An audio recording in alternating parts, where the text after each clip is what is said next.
because the management and transparency is what's very important.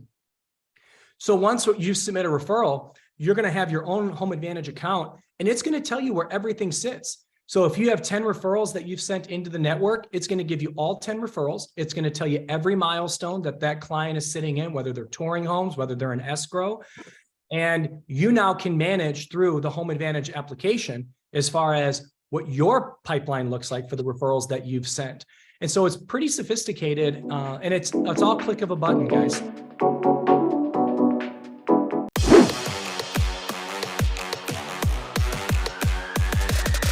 LabCoatAgents podcast. How many of you wish that you could create a social strategy that becomes a lead funnel where you are attracting business and you're getting phone calls that is driving your success? And I mean success. And I know most of you are thinking to yourselves, yeah, Jeff, I've heard it before. What do you got for me this week? And I'm going to tell you, I've got a good one. I met this guest at an event on the East Coast. She resides in Nashville, Tennessee. She's got an Instagram page, well, social pages, but we're going to focus on her Instagram today, called Move Me to Tennessee. It has absolutely completely changed her life. It's changed her business. She's going places. We were just talking off the air about how busy she is, and she's going to share all of that with you today. Welcome to the show, Marie Lee. Again, I mentioned out of Nashville, Tennessee. That's glad to have you here. Jeff, thanks for having me, and thanks for the warm welcome. Much appreciated. Well, I probably could have gone on and on, but they want to hear from you, not me. So I want to jump right in, and I want you to start by telling your story, because here's how I would describe you. You know, I've been on the scene and I do all the speaking events and I do this stuff. You're new on the scene. And I love seeing newbies on the scene because you are there because of execution, and that you're the type of person that has so much to share. So first of all, let's share your story. Like, how did you get into real estate? How long have you been in real estate, and what led you to where you are today? Sure. So I got started in real estate at the end of 2020. It was my COVID pivot. Before that, I was a middle school math teacher here in the Nashville area for several years. And I just got a little burnt out and was ready to move on to something new. I decided to leave teaching without a job lined up. And I actually dabbled in e-commerce for quite a bit. So I had an e-commerce business up and going where I was doing drop shipping and Amazon FBA. And that was really my introduction into social media, using social media to sell. And at that point in time, I was using a lot of paid advertisements and driving a lot of traffic to my business. Just filed my LLC. And then when the global shutdown hit, I had to pretty much stop everything and figure out a new plan to move forward. So during that time, my now husband was in mortgages and he was working in refinances. And he mentioned to me, hey, I think you should get into real estate. You'd be a really great fit. I'd gotten to hear the financial side of real estate for so long, and how it could really impact people's lives, that I decided I'd hop into real estate as an agent, because I felt like it would be a great opportunity to learn people, learn how to take care of people relationally, educationally. So I worked on my license while I was nannying for 2 pharmacists, because I didn't qualify for unemployment. I didn't qualify for the stimulus check. So worked on my license during nap time, ended up getting licensed and hopping right on in. I was a solo agent. I joined a big name brokerage and was trying all of the tips and tricks that they were mentioning to try and get business, and just, felt very compelled to find a way to use social media in real estate. And at that point in time, I was getting a lot of pushback, but I just kind of maintained some consistency and just kept doing it. And since then, it has completely transformed my business. The bulk of my business comes from social media leads. They're direct organic leads that I'm not necessarily paying money for or heavy referral fees for. And I would say 70% of my business is direct organic clients reaching out to me from Instagram. So that's a little bit of my story, and I'm sure you've got plenty of follow-up questions I from, do. from there. All right, let's I go. do. I want to start, and I'm gonna ask about the percentages of business, but I want to stay in the past for a minute because I think it's important. First of all, end of 2020, you all heard that, and the reason why I want to point that out for two reasons. One, what you're doing is wildly impressive. Number two, it doesn't matter if you've been in the business for 25, 30, 40 years or a year or 6 months. Like Marie's proving that like you shift and evolve and embrace these things and it can change your life. It can change your business. You mentioned you started with a big box brokerage and you learned tips and tricks. I'd love to hear what these tips and tricks are that you speak of that you probably vacated, but just for the sake of my entertainment. Sure. I feel like I've gained a lot of my time back because these tips and tricks were so time intensive to start out with. So I did the cold calling. I bought into a dialer, bought into lists and things like that. I was calling for sale by owners and expires. That was a pretty heavy part of their lead generation model. The next model was open houses. I was hosting open houses every weekend and for other agents. But at that point in time, the market was so hot. I feel like everybody had an agent that they were working with. So it was not very fruitful for me. And then I even tried door knocking, which at the end of 2020, I don't know, Tennessee was opening back up and people were kind of getting back into the swing of things, but probably wasn't the best time to be knocking on people's doors in the midst of a, pandemic. And so I was trying these methods out for quite a while. And I actually had a coach. And during that point in time, he was like, "What are you doing to bring in business?" And I had mentioned at that point in time, I had created my first TikTok video. And it was a general, like, I'm dancing and pointing to things, Mhm. the old school Yeah. social methods. And he told me I needed to focus on income producing activities. And he just didn't think that was it. But since then, he has hired me to help teach him social media strategy so he can grow his business in that way. And it's just funny how things come full circle. So I've pretty much abandoned those things, not necessarily because I didn't believe in them. I do feel like they were very time intensive and very laborious, but because things have been so fruitful for me on social, I have been able to pretty much leave these things behind and focus on creating business that is attracted to me instead of me chasing business. Man, I love it. You're just so speaking my language. And again, I want to go back to the word tips and tricks. Like it's not like everything that you just described is I'm going to use the word antiquated. That's a little bit strong, but it is. It's like it's the same thing that brokers have been teaching for the last 25 years. And I'm not even here to poo-poo them because we know they work. But the way I articulate it, Marie, is simply this: like as you get into social, it's not going to immediately replace the things that you've always done. It's going to complement. And if you do it correctly and you do it over time, as you have proven, it can take over. And now, I mean, because I've yet to meet a human who says, "Man, I get so fired up when I wake up today to do some cold calling. I get so fired up to go get told to F off when I door knock," right? All these Right. things.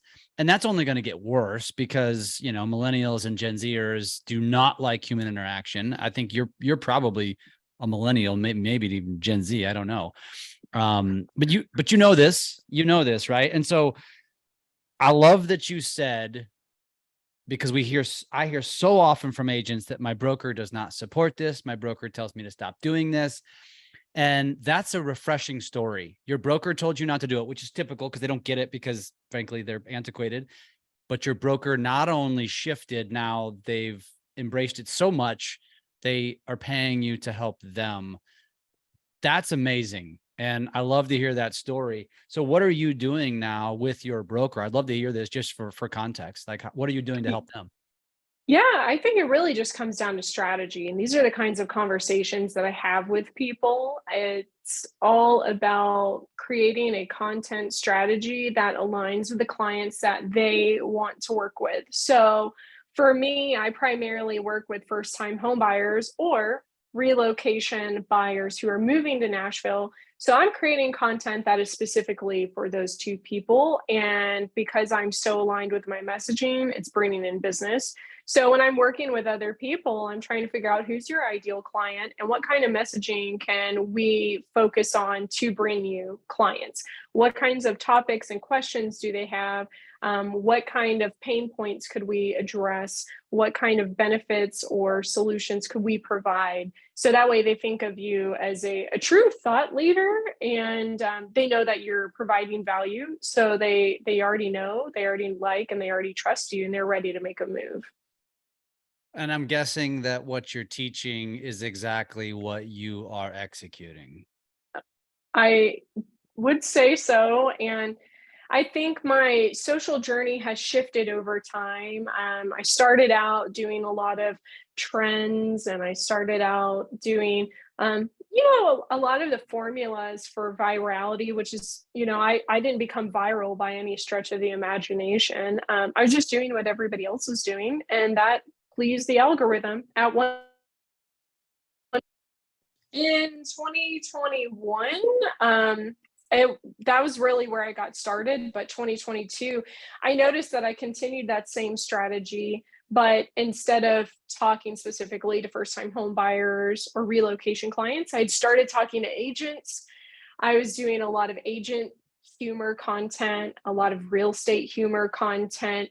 And once I started making that content, I was getting a lot of likes and shares and comments from other agents, but my business really began to slow down. And I think it's because I had shifted my messaging from who my ideal client is. So at the beginning of 2021, I felt like, or 2023, sorry, at the beginning of this year, I was like, man, I feel like I have plateaued at that point in time. At the beginning of this year, I think I started out just shy of 14,000 followers, which was a sizable following.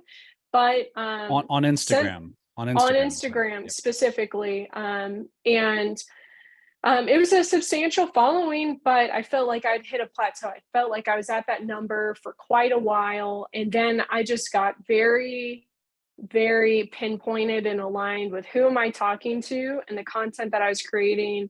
And I believe, maybe a month ago, I just hit the 20,000 mark. So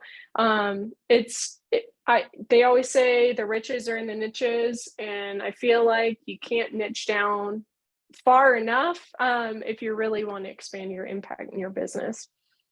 Okay, we need to unpack some of this. So Mm-hmm. the first thing I want to ask you, actually, I want to digress for just a second, one more time before I get into that. You mentioned that 70% of your business is coming organically, AKA you don't run ads. So I want to make that Right. very clear to people. Mm-hmm. She's not boosting posts. She's not running ads. This is all just organic posting. 70% from social, 70% of what? 70% out of, well, I'd say 100, right? So this is the bulk of my business. The bulk of my business comes from social media. No, And the but how remaining, much? So how much or, business are you doing? So like yeah. there's always that Debbie Downer or negative Nancy Mm-hmm. who's like, oh, 70% of what? If she's only doing Right. 10 deals per year, then that's not that big of a deal. That's what I mean. Yeah. Last year, I closed just around 10 million. So it was about 24 transactions. So let's just say, for an ease of ratios, out of that 10 million, 7 million of that came directly from Instagram. What Mm-hmm. are you trending to do in 23? I have definitely surpassed my benchmarks for last year. So I think I'm going to be surpassing that, which in our market, transactions are down, listings are down. So I feel like right now I'm maintaining a pretty strong market share, and enough so that I actually just brought my husband on to help me out. I felt like things were moving along and quite busy that I could use some help. So we're expanding and trying to take care of more people. That's awesome. And you're just Yeah. getting started. Let me just point this out to those of you that are new or are struggling. If I told you that you could do, 10 million in an off year, which this is very much an off year, we all know it. I think most of you would say, where do I sign up? Right. So let's get down to brass tacks. Let's get granular about what you're doing and your strategies. You mentioned TikTok. You've now mentioned Instagram. What platforms are you on? Yeah, so my primary focus is Instagram. And then outside of Instagram, there was a point in time where I was focused on TikTok, but I have kind of shied away from that just because TikTok content and Instagram content are similar, but the behaviors and actions are very different for users, right? So I focus primarily on Instagram. Then my secondary is Facebook, and then I'm focusing on LinkedIn. So because I am primarily dealing with relocation clients, I'm on LinkedIn and I am putting out relocation content. And there was a point in time where I was posting in the search bar, like moving to Nashville or relocating to Nashville, and seeing who was making public posts. And I would just pop up in those comments and offer to help. So I don't know. People don't really talk about LinkedIn very often. I wouldn't consider that to be a gold nugget, but I think it's a platform that not enough people utilize with their strategy. Well, 100%. And actually, the golden nugget inside of LinkedIn is that you can target. You can't target Right. on any of the platforms anymore as a real estate professional, but you can on LinkedIn. Mhm. And so that's why it is incredibly valuable. So on those channels, you mentioned 4 of them. It's Instagram, TikTok, Facebook, LinkedIn. Are you multi-purposing the same content across the channels? Yeah. So, oh, and now I'm on Threads. So that's Yeah, of been course. fun. I've Mhm. seen you over there. Yeah. So, I would say my primary focus has been to create content for Instagram, and then I will repurpose it over to Facebook, repurpose it over to LinkedIn, and the other various platforms that we're talking about.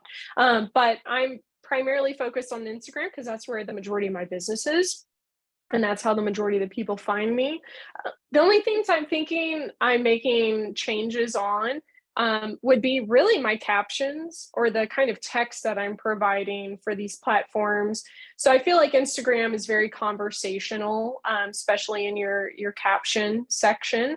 When I'm over on Facebook, I feel like people like to read, I think, on Facebook. So if I'm posting a video or a carousel post or something like that, I might give more of a story with Facebook.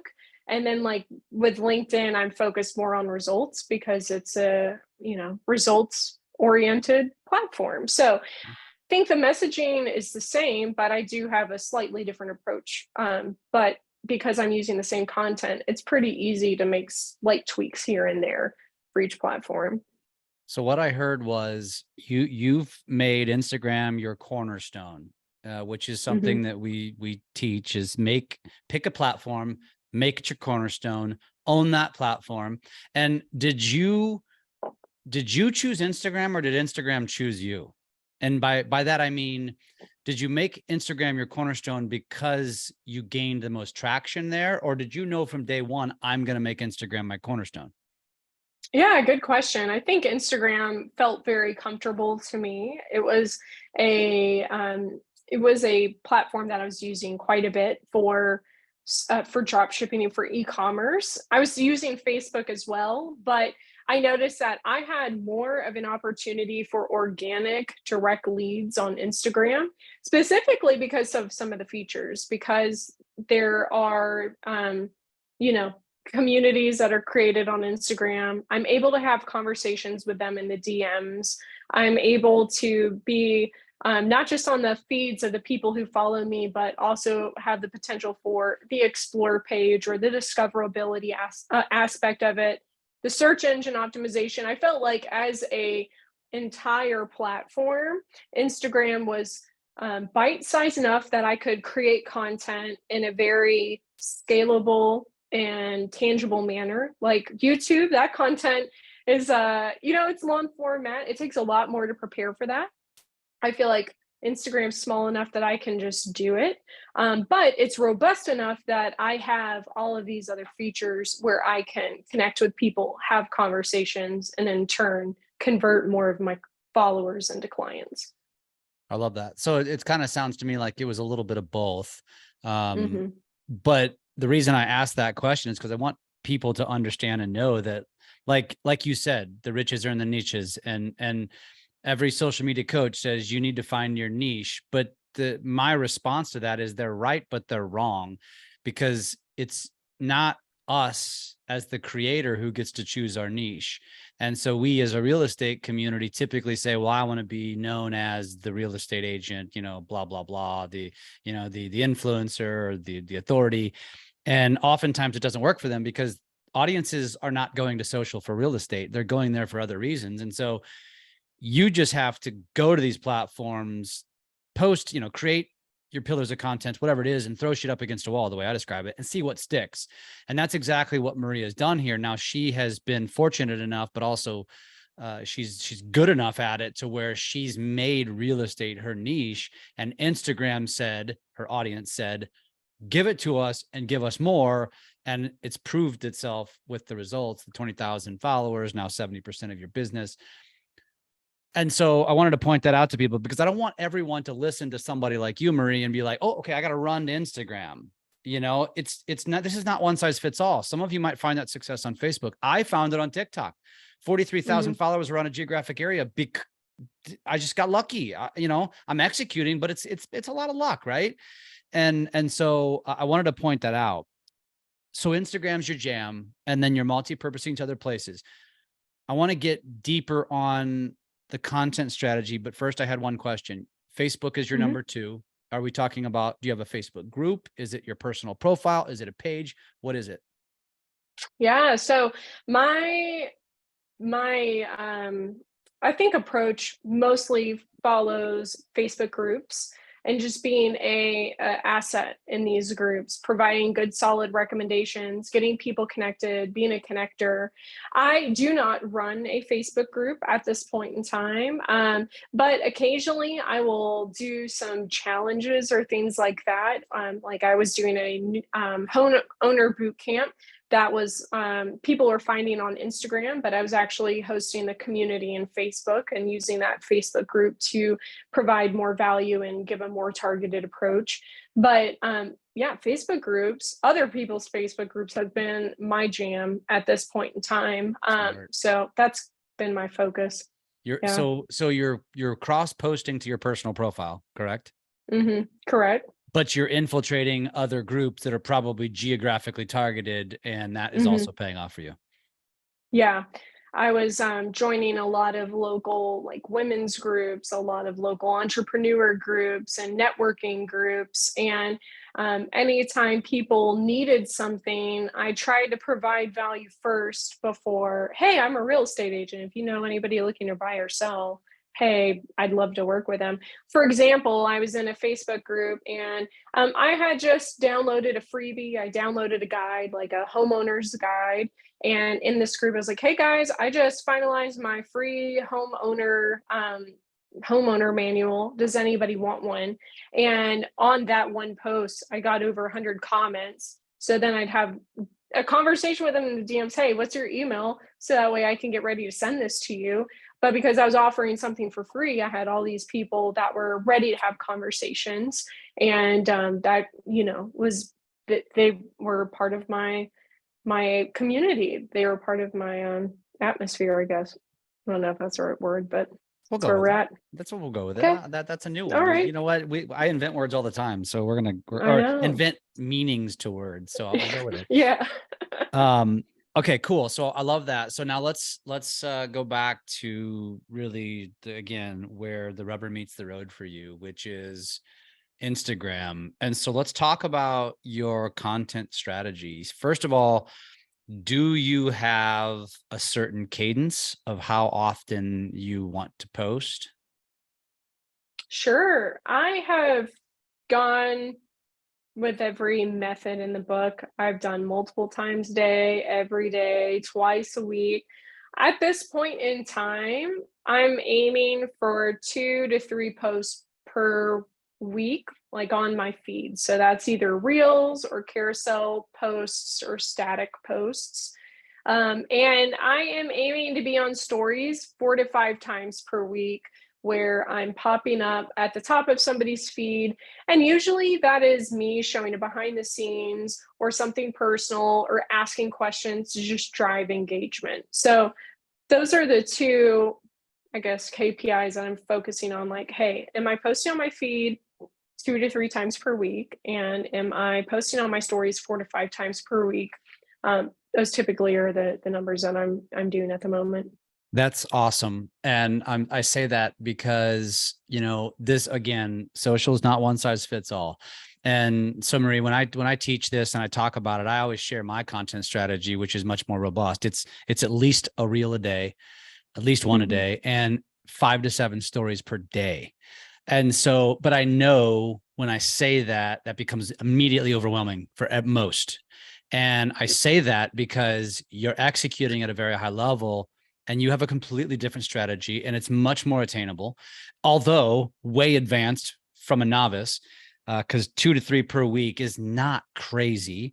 And 4 to 5 stories per week, not crazy. You're not even posting your stories every single day. In fact, I'll challenge you as a social media strategist practitioner to say you should be posting to your story every day because you want that bubble always at the top because it's a digital billboard. Right. You always want it there. But I love that you essentially proved me wrong and said, I don't have to. It's still driving my business. I love that. So, okay, now as we talk about that cadence, and you're doing a combination. So if I'm looking at your feed, which I am, in fact, I'm gonna share my screen. So for anybody who actually is watching this, not many are, but if anybody is, most are listening, you can kind of follow along here. So let me pull you out here. So if you're looking at, so first of all, move me to Tennessee. You can find her that way. You could type in Marie Lee, Nashville Realtor. You'll find her that way. But as you can see here, 20,500 followers and almost 1,000 posts. She's clearly very consistent, been doing this for a while. And I'm looking at her just general feed. And on your general feed, we're going to see both your carousels and your static posts and your reels. So do you, as I'm looking at this, like these are your pinned posts at the top, and then everything else kind of falls below. You've got static, you've got reel, you've got reel. So just looking at this, reels seem to be your priority. Is that a fair statement? Yeah. And they're just my priority at this point in time, because for me, I think reels can be really easy to create if you're recording everything. So for a lot of these reels, I have recorded what I would consider to be B-roll footage, where I am showing a home, where I'm showing the behind the scenes of the work that I'm doing, or I'm showing myself working. And I have used or gotten all these clips. And then when I think of an idea, I just put them all together. So I don't have to get ready and be presentable on camera all the time. If I'm going to be doing a talking head video, and like I'm doing the whole get ready thing, or I'm being intentional with that commentary, because I have found like if I don't get ready and I show up on video, my engagement tanks. Okay. So like if I'm not looking somewhat presentable, people are not paying attention. So I'm like, let me get some videos of when I am like put together. So that way, when I don't feel like getting ready, I can just use these. And if I'm doing a talking head video, which I'm shooting probably once to twice, or once every week, then I'll get ready for that. But for the most part, the majority of this footage is all footage that I had gotten from another point in time, and I decided to just kind of combine it together for a reel when I had the inspiration. I love that. So to stay in that vein, who is doing your editing? Me. So I don't have anything currently outsourced. I'm using either Canva for carousel posts, or I am just using the Instagram app and the Instagram text features. Like this post right here, this is a carousel post. I did this on Canva. And then outside of that, I might use Twitter for maybe a carousel post or a reel where I'm highlighting a quote. But for the most part, I'm doing everything and I'm not paying money for it. So what kind of editor? What editor are you using? I'm using For Reels, I'm using the Instagram editing app, and Nice. I have not played around with CapCut or Splice or any of that, but it's pretty much all in app. And I am, yeah, just using the same fonts, tools, and editing features that are available there. I love it. And it obviously it's very apparent. So if you're looking at her page, you go stalk, if you're, on the treadmill or driving or something, go, you're going to go follow her, and you should, but you're going to notice a consistency. And I imagine that that's a part of your strategy. In other words, that you use this brown color. You're using the brown color for your text within your videos, but then on Canva, it's a similar color. Is that was clearly planned, and that was Yeah. intentional, correct? So, yeah, on Canva, I had selected a color that I was like, oh, I'm a pretty neutral gal, so let me just like use this brown. And then I picked a couple of other colors that I felt like would potentially be good accents. But when I am on the Instagram editing app, I just chose, hey, like I'm going to use this color text every single time, or like the inverse of it. So I try to maintain some consistency throughout the feed. So a lot of times when people are looking at my content, it is, brown and cream. And if they don't know who I am, just like seeing the colors pop up, I feel like is a good brand indicator, like, oh, hey, that's Marie, or that's Move Me to Tennessee. It reminds them of you. Yeah, that's critical. I mean, and you've done a great job of it because it defines you, right? I think that's absolutely fantastic. Like me with hats, and I've always had to explain this over the years. It's not because I have an affinity for hats. It was actually my dermatologist who said start wearing hats, and then I just decided to make it my brand. And then you There you become go. known for something, and I love that, and I think it's important because you don't have the feed that, you've seen other people, other social influencers that have these feeds that are like so well put together and organized. And it's like each post it's okay, real, then static, then real, then static. And it's you're not that anal. You're just getting it out there, right? But you are maintaining some level of consistency, which makes the aesthetic attractive. So when I fall on your page, I'm more likely to stick with it, basically. Yeah. Now I noticed one thumbnail here. Otherwise, it doesn't look like you're basically choosing video thumbnails, which is fine. Why did you choose to put a thumbnail on this one? Yeah. So that was an outside collaboration post, and Joe runs a YouTube channel, and he has an outside editor. So, got to kind of try out some new things there. Cool. And I feel like I've been trying to do some collaborations more and more, maybe around one a month. So that's either me collabing with somebody else in a live or hopping on a collab. So that's where that came into play. Great question. Brings up a great point. So how often do you go live? Yeah. At the beginning of the year, I was trying to go live once a week. I felt like that would be great. But then I just kind of got a little too busy. But I feel like going live is a really great opportunity for you to share your insight, to connect with your audience, and to provide some value. So I personally would like to go live at least once a month. And that's either going to be me on the live, just having a one-on-one with the community that's there, or I am doing a collab maybe with some other people, kind of talking about different markets or talking about different industries. So like the mortgage world, the title world, the new construction world, etc. Get it. So while I still have this page pulled up too, I want to point out, and we talk about how to set up your bio. And again, if you've listened to Tristan or I talk about this, you know that, your bio is like SEO. It serves a couple of purposes. The keywords that you put into the bio helps the algorithm figure out who you are and who to show your content to, but also when somebody stalks you, because that's what happens. Like somebody's scrolling Instagram, they're scrolling Reels, they see Marie and they're like, oh, that was cool. And they click on her bubble and they go check her out. And what's the first thing they're going to see? It's your picture and your bio. And so as you're speaking to a real estate audience or somebody who says, man, I want to be just like Marie, what tips would you give somebody for what little characters that they have here for their bio. Yeah, make sure that you are talking about your area. So that's in my tagline, like my name, right? So people know where I'm at. That's a huge function for SEO.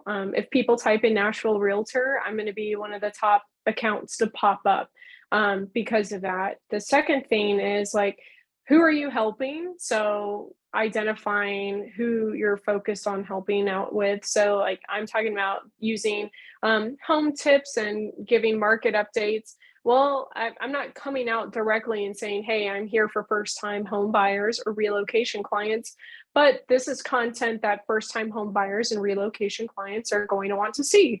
And then I'm giving them some incentive like, hey, let's connect, or let's maybe if you're not ready to connect right now, like let's give you some value. So that way we have a little bit more of a relationship here. So I'm directing them to go to the link in my bio to either download some freebies or have a one-on-one consult so they know what next steps look like for them. So this is links, it looks like. I don't know links. I know Linktree, I know Beacons, I use Instacart. So explain what that is to our audience, maybe to those that aren't necessarily watching, but why it's so important to have something like this and not, and I'm going to ask this two parts. So that's the first part of the question. The second part is the initial thought for most real estate professionals is, well, I'm going to put my real estate website as my link. So first of all, describe kind of what you have here and why it's important versus having your direct link to your real estate website. This is, in my opinion, the most undervalued piece of real estate on your page. And this is where the conversions come in. So your content is important, your bio and your brand is important, but if people don't have a way to connect with you and people don't have a way to stay informed, you are not going to convert your followers into clients. So I'm using Links, LIINKS.co. Links is a free tool to use, just like Linktree, just like Beacons and Milkshake, all of those. Personally, I just like the aesthetic of Links. And I am using a free account. So on this particular page, I have my name, I have who I am. So it's like Nashville real estate agent, relocation specialist. But then right underneath all of that, I have every form of contact that people need. So I get direct emails, direct calls, Facebook follows, website hits, all on that very top row. And then after that, I have some very key and deliberate buttons that people can push. The first one is a work with me call. So I just give people an opportunity to schedule a 15-minute one-on-one conversation. And that's usually where I dive in and just find out what next steps might look like for somebody. If somebody's exploring the Nashville area, if somebody is thinking about becoming a homeowner, I'm always directing them to the link in my bio, and I'm always directing them to sign up for a time to chat.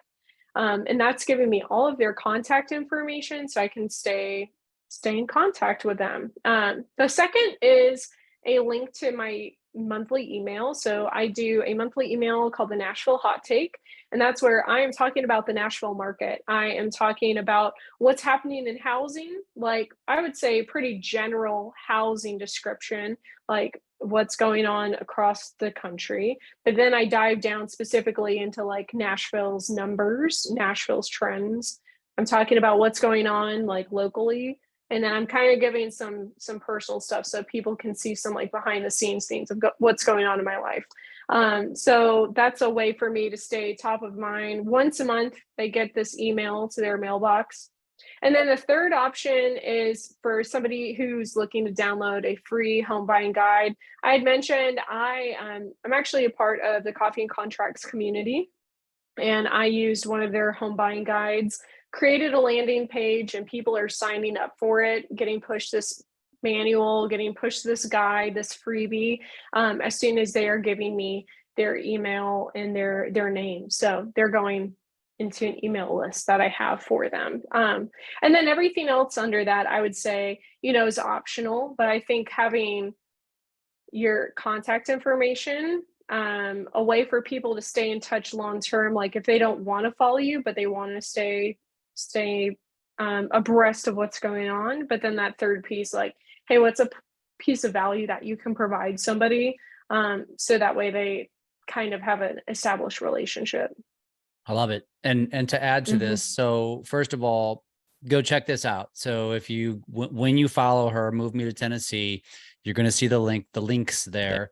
You're going to click on it. You're going to go check this out because everybody needs to have one of these. And there's two things I will say to that, Marie. Number one, if you have a real estate website on your Instagram page, to me, that screams, I'm going to sell you something and I'm essentially a spammer. Nobody wants that. So it's going to turn people off. Number two, this is a one-stop shop. Like she just described everything here that's extremely important to her business. And now it gives people the opportunity to go down that rabbit hole. The longer they spend on Marie's stuff, the more she is becoming sticky to her consumers and to her followers. It's incredibly important. And you can do more than just what she's done here. You could add links to your TikTok, to your Facebook, to your YouTube, to your LinkedIn. If you own Airbnbs, put links to your Airbnb there. If you are doing collabs and selling products, you could put links to those products. Like sky's the limit. Like you can do anything here. And clearly you're well thought out and you're an inspiration. And I think a lot of people are going to totally emulate what you're doing because your style is awesome. And the way you're describing what you're doing here is attainable. Like I said, I know when I teach this stuff, I know that I'm like, okay, you're psycho. And that's probably putting it nicely. I love what you're doing because not only is it working, you're doing it not at some obnoxious rate that is not duplicatable. Like what you're doing here, if anything, I'm going to challenge Marie to do more. And I know she knows that. Like over time, I think she's going to evolve and she's going to scale and maybe hire people or partner with people to help her scale and do more because she's going to be a $50 million producer in the coming years. And you know that you're going to grow to that level because what you're doing is really, really awesome in a short amount of time. And of course, you have a very attractive husband. That's totally going to be your eye candy for all of this. Yeah, probably. Yeah, I hope he sure. listens to this and heard that plug and I get an air fist bump from him. Will do. I'll be sure to plant the bug in his ear. So yeah, we're getting long on time. Is there anything that I didn't ask you that you feel like is important? Because I feel like we really kind of dove deep here on your strategy, but is there anything that I missed that you feel like the audience should know about or should hear about? Yeah.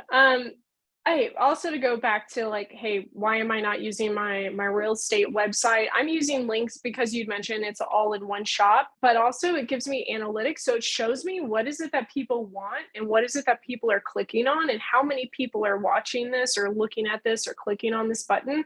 That's important because that's showing you where you need to be investing your time, effort, and your energy. So I think that data is so important and you should take time to look at that. The other piece of advice that I'd give would be, it takes consistency and sometimes it takes a while for you to figure out what's working. So when I started this journey, I had a lot of people telling me, what are you doing? Who do you think you are? Why are you creating this content? In fact, I had a lot of friends and family who just thought what I was doing was really annoying and they decided to unfollow me. And I took that to heart for quite a bit. Like, oh my gosh, people who I had really strong relationships with, they're getting annoyed by me. But the end of the day, I realized that loss allowed me to gain an entire community that is supportive and ready to work with me. So that particular mindset shift took about 6 to 9 months to really like hone in on. It felt very uncomfortable. I had imposter syndrome and I still have imposter syndrome when I'm posting things, but I just got to trust the process and keep showing up. And it feels like just when I think about getting ready to take a break or, kind of pivot or start over, all of a sudden something pops up, something happens, a video gets traction or something like that. And then I have this new wind of business. So if I would have stopped at every time that I thought, all right, this is over and done with, it's on to the next thing, then I probably wouldn't be in real estate now. So just keep on keeping on.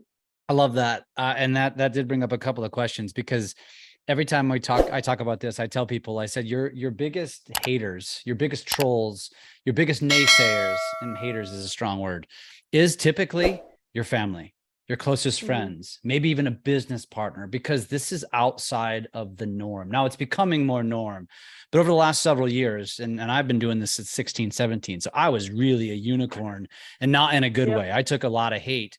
And I don't think it was hate, just like, what the hell are you doing? You're an idiot. This is stupid. But I want to ask you the question, those people that, were quote unquote annoyed or questioned what you were doing or told you were doing it wrong, how many of them have come around?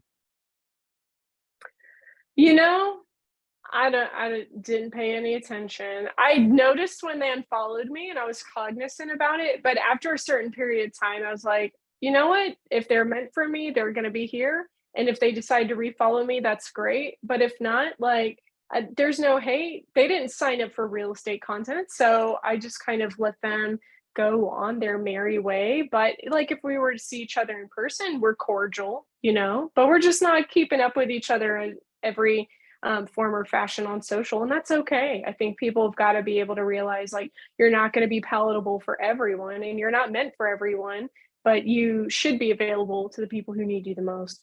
That's powerful, because we're so paralyzed by what people are going to think. And as you just stated, it's like, it doesn't matter if someone doesn't want your stuff. That's okay, because you want the people that want it, because those are going to be your consumers, right? And so I think that's powerful. And last question, how often do you get trolled? How often do you get haters on your content? All right, I might be getting really premature here, and I'm gonna knock on wood, but I feel like I don't get trolled, and I don't know why that is. I feel like for the most part, I get people who troll me, and I troll them back, but in a positive manner. In a way, I feel like it's kind of passive aggressive. But if somebody tries to be negative about me, I'm gonna spin it to be positive. Oops. I'm going to spin it to be positive. And I feel like that's kind of like the expectation in my comments. I don't get people who talk to me about how insane prices in Nashville have gotten. If I'm posting a market update, and there are some people in our market who, if they post a market update, they're getting trolled, just trashed. So I think if you are intentional about the branding and the messaging that you're using, I would say I'm a pretty positive person. I feel like that's the kind of energy that I receive, but sometimes I'll get those spam comments, and sometimes it's just kind of fun to go right back at them in the comments. That's it. Don't crawl into a hole. Don't let it knock you down. In fact, when you respond with kindness to assholes, it does two things. Your audience sees it, and that it makes them love you even more. And it almost always shuts them up. They want to get under your skin. And when they realize they can't get under your skin, it's game over and you win. And right. That's a great response. I love that, because more people need to hear that, because it is the biggest objection. And again, the biggest paralysis that causes people not to post. All it takes is one hate message, one ignorant, one asshole, and it knocks us backwards. And the more you grow on social, as you're going to continue to find out, is that the bigger you get, the more influence you gain, the more eyeballs you're getting, the more it brings out those a-holes. And it's a part of the game. And so you just have to embrace it and accept it and know that it's a part of that game. Marie, this is amazing. I think I have an obvious question for you, but I am going to ask, because I know there's going to be a lot of people that want to learn from you and connect with you. What is the best way for people to connect with you? If you had to guess and it was Instagram, you would be correct. So I would say I'm pretty communicative on Instagram. If you go to my profile at Move Me to Tennessee, Tennessee is spelled all the way out. I am very communicative in my DMs. And then there's also all the forms of communication there in my link in bio. So If you ever wanted to get in contact, that would probably be the best route to go. I love it. And I'm going to say it again, obviously with that said, go follow, Move Me to Tennessee. You can find her under Marie Lee, Nashville Realtor. I mean, not only are you going to be impressed with the content and the aesthetic of it, and she's got a good bio, she's got a good link, even the highlights here. I mean, she's even got a start here, which is really smart because it's very clear. Like, I'm going to go here, and I noticed it's a video quickly explaining who you are, what you do. That's brilliant.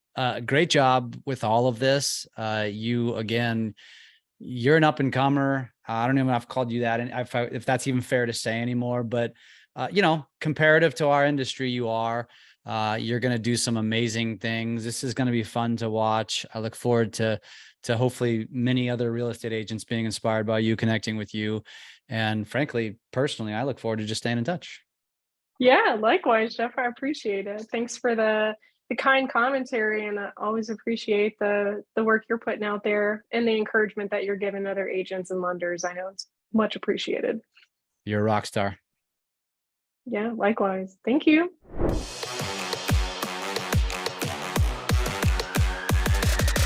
LabCoatAgents Podcast.